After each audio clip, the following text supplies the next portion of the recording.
You should be able to do it any way you want. In this case, I programmed the system to do it to a specific domain because you're typically going to only have control of one domain out there or be able to listen to one. But I mean, you could just as easily take that check out of the code and have it just exfiltrate the data to any domains being visited. So I mean, there's no specific requirement for that. I'm not sure if that's what you're asking or not.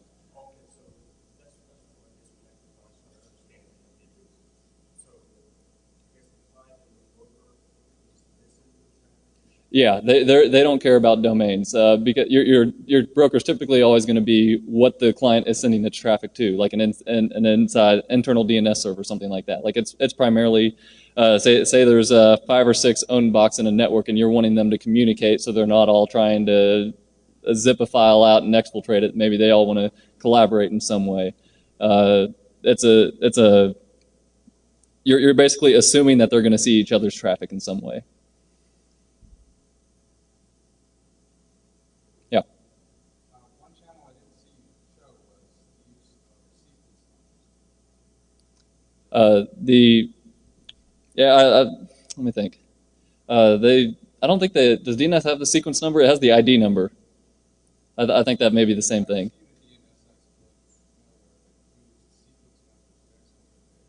Yeah, I think, what's her name?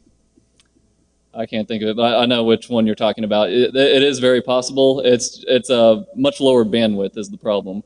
You can get very little data. You're able to use that. There's a lot of flags in DNS you're able to use, and all of these they're going to get you a few bits here and there, a few bits per packet.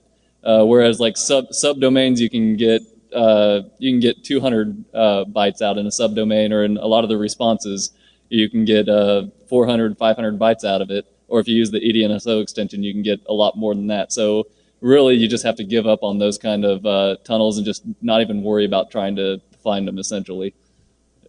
Because there's bigger fish to fry, I guess is the thing to say on that.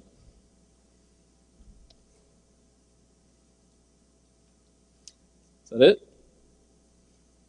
Thank you.